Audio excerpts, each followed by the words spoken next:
Hello, good morning बच्चों। आज हम अल्कोहल फिनॉल ईथर वाले यूनिट से फिनॉल के बारे में आपको बता रहे हैं। फिनॉल क्रिस्टलीय ठोस होता है। इसकी जो भौतिक अवस्था है वो कलरलेस होती है। मेल्टिंग पॉइंट 43 डिग्री सेंटीग्रेड होता है और बॉइलिंग पॉइंट 182 डिग्री सेंटीग्रेड होता है। जल में अल्प विलेय है, परंतु अल्कोहल ईथर में पूर्ण विलेय है। ये कोरोसिव यानी संक्षारक और पॉइजन कंपाउंड है, विषैला है, त्वचा पर फफोले डाल देता है। प्रकृति वायु तथा प्रकाश में रखने पर गुलाबी रंग का हो जाता है। अम्लता, फिनॉल अल्कोहल से अधिक अम्लीय है, परंतु कार्बोक्सिलिक एसिड से कम अम्लीय है। अब ये फिनॉल अल्कोहल से अम्लीय अधिक क्यों होते हैं, इसके पीछे लॉजिक है कि फिनॉल जो है वो हाइड्रोजन यानी कि H+ त्याग कर फिनॉक्साइड आयन C6H5O नेगेटिव बनाता है, जो अनुनाद के कारण, रिजोनेंस के कारण मोर स्टेबल हो जाता है। इसलिए ये अधिक स्थायी होता है फिनॉक्साइड आयन। इसके कारण इनकी जो अम्लीयता है वो अल्कोहल से अधिक होती है। अब ये फिनॉक्साइड आयन क्या है, रिजोनेंस क्या है, तो ये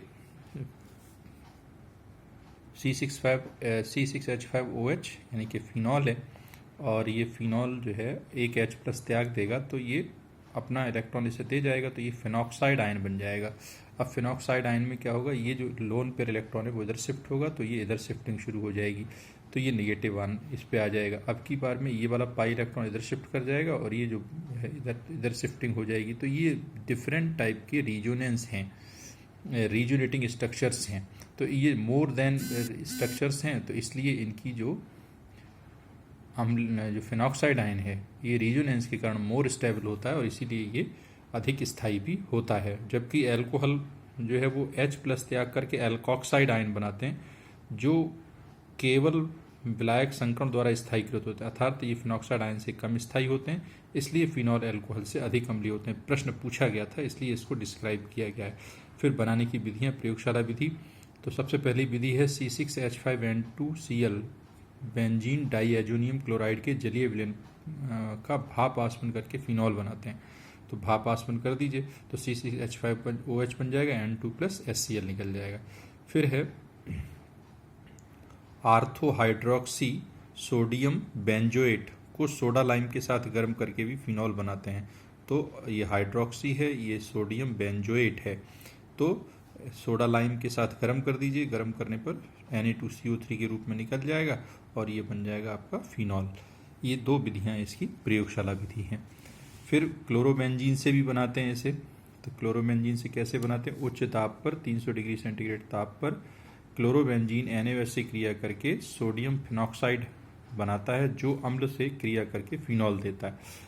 तो सोडियम फिनॉक्साइड बना देगा, देखो NaOH से क्रिया करके ONA सोडियम फिनॉक्साइड बन गया। फिर ये HCl से क्रिया करके फिनॉल दे देगा। फिर डायरेक्ट भी बना सकते हैं। क्लोरोबेंजीन की क्रिया 450 डिग्री सेंटीग्रेड पर जल से करा दें तो डायरेक्ट भी बन जाता है। फिर इसकी कुछ केमिकल प्रॉपर्टीज़ हैं। तो केमिकल प्रॉपर्टीज़ में फिनॉल की क्रिया सोडियम से कराते हैं तो सोडियम फिनॉक्साइड बनता है, और सोडियम से कराते हैं, और ऐसे ही हम अगर इसकी फिनॉल की क्रिया NaOH से करा देंगे तो भी सोडियम फिनॉक्साइड बनेगा। जिंक चूर्ण से क्रिया कराते हैं तो बेंजीन बनता है। ये इसकी कुछ इंपॉर्टेंट। फिर PCl5 से क्रिया कराएंगे तो PCl5 से क्रिया कराते हैं तो C6H5Cl POCl3 + HCl बनता है। फिर दोबारा से करा देंगे POCl3 तो C6H5 का whole thrice PO4 + 3 HCl triphenyl phosphate बनता है, PCl5 से क्रिया करते हैं तो। फिर उसके बाद में ये एसाइलेशन फिनॉल की क्रिया एसिटिल क्लोराइड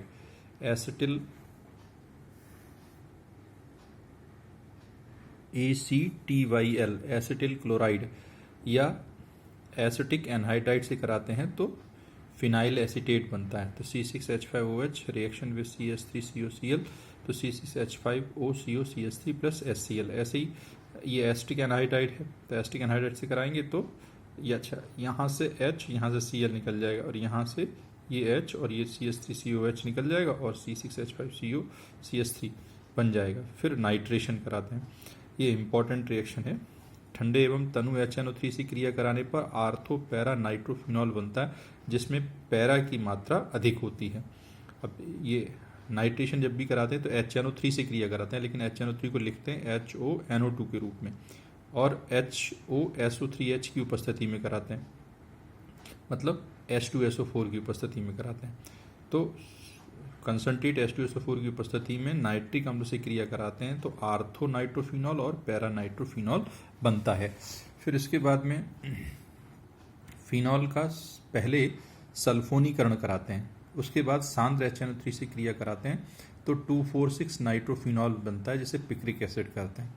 तो पिक्रिक एसिड बनाने के लिए पहले हमने इसकी सल्फोनीकरण कराएंगे। तो सल्फोनीकरण में H2SO4 से क्रिया कराते हैं, तो H2SO4 को लिखने का तरीका है HOSO3H के रूप में लिखेंगे।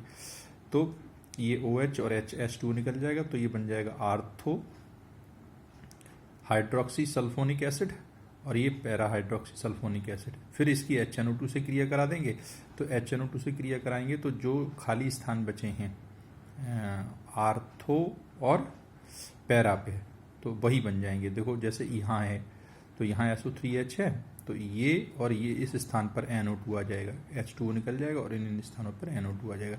जब यहाँ रिएक्शन होगी तो NO2 इन दोनों स्थानों पर आ जाएगा, तो दो चीज़ें ये बन जाएंगी। फिर इसके बाद में देखो SO3H NO2 आ गया, ये दोनों बनते हैं। अब इन दोनों को हमने फिर HNO2 से क्रिया करा दी, तो HNO2 से क्रिया करा देंगे तो फिर क्या होगा कि ये OH और ये SO3H H2SO4 के रूप में निकल जाएगा और NO2 बन जाएगा, या इसको कहते हैं ये H2SO4 के रूप में निकल जाएगी, यहाँ NO2, यानी कि कुल मिलाकर के 2,4,6 ट्राई नाइट्रोफिनॉल 1 2 3 4 5 6, तो 2,4,6 ट्राई नाइट्रोफिनॉल ये पिक्रिक एसिड कहलाता है। ये रिएक्शन इसमें इंपॉर्टेंट थी। ऐसी सल्फोनेशन है, तो सल्फोनेशन ऊपर बता ही चुके हैं। फेमिंग H2SO4 की उपस्थिति में ortho para hydroxy benzene sulphonic acid बनता है। हैलोजिनेशन सूर्य के प्रकाश की उपस्थिति में क्रिया कराएंगे,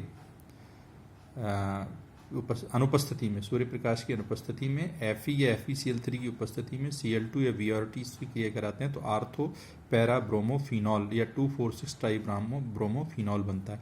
भाई H और H हटा दिया तो एक HBr यहाँ से निकल जाएगा, एक HBr और एक Br, ये आर्थो ब्रोमोफिनॉल और ये पैरा ब्रोमोफिनॉल, और फिर इसकी रिएक्शन करा देंगे 3Br2 से, तो 2,4,6 ट्राई ब्रोमोफिनॉल बन जाएगा।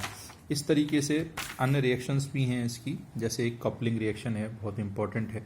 तो कपलिंग रिएक्शन में क्या है, बेंजीन डाइएजोनियम क्लोराइड से क्रिया करके ये लाल रंजक बनाता है। बेंजीन डाइएजोनियम क्लोराइड है, इसकी क्रिया फिनॉल से कराएंगे तो ये HCl के रूप में निकल जाएगा और ये यहाँ जुड़ जाएगा, तो ये बन जाएगा पैरा पे हाइड्रोक्सी एजोबेंजीन, पैरा हाइड्रोक्सी डाइएजोबेंजीन बन जाएगा, इसी का लाल रंग का रंजक कहते हैं। थैलिक एनहाइड्राइड से क्रिया कराएंगे, थैलिक एनहाइड्राइड का सूत्र होता है ये थैलिक एनहाइड्राइड कहलाता है। फिनॉल के दो मॉलिक्यूल लेंगे, H2O निकल जाएगा और ये दोनों जुड़ जाएंगे तो ये फिनोफ्थलीन बनता है। फिर एक गाटरमैन अभिक्रिया होती है, गाटरमैन अभिक्रिया इंपॉर्टेंट है। निर्जल AlCl3 की उपस्थिति में फिनॉल HCN व HCl से क्रिया करके योगात्मक यौगिक बनाता है, जो जल से क्रिया करके थैलिक सैलिसिल एल्डिहाइड तथा आर्थो हाइड्रोक्सी बेंजल्डिहाइड बनाता है। यहाँ देखेंगे HCN HCl है, एनहाइड्रस Cl3 की उपस्थिति है, तो ये पहले एक एडिशनल कंपाउंड बनता है। ये एडिशनल कंपाउंड फिर फिनॉल से क्रिया करके सैलिसिल एल्डिहाइड बना देता है। ठीक है। फिर कोल्वे-स्मिट अभिक्रिया, तो कोल्वे-स्मिट अभिक्रिया में सोडियम फिनॉक्साइड 125 डिग्री सेंटीग्रेड पर तथा 4 से 7 वायुमंडलीय दाब पर CO2 के साथ गर्म करने पर सोडियम सैलिसिलेट देता है, जो डाइल्यूट HCl से क्रिया करके सैलिसिलिक एसिड बनाता है। तो ये सोडियम फिनॉक्साइड है, CO2 से क्रिया कराएंगे तो ये बनेगा, पहले ये जो CO2 है वो यहाँ आ जाएगा और H यहाँ का यहाँ पहुँच जाएगा और ये Na यहाँ आ जाएगा, तो ये बन जाएगा COONA। फिर इसकी रिएक्शन NaCl से कराएंगे तो NaCl और ये C6H5COOH सैलिसिलिक एसिड बन जाएगा। फिर इसके उपयोग हैं तो फिनोफ्थलीन व एजोरंजक बनाने में, डिसइंफेक्टेंट व एंटीसेप्टिक के रूप में, और पिक्रिक एसिड बनाने में। इस तरीके से और फिनॉल का परीक्षण करना हो तो फिनॉल की FeCl3 से क्रिया कराइए तो बैंगनी रंग देगा। इस तरीके से आज के टॉपिक में हमने फिनॉल आपको समझाया।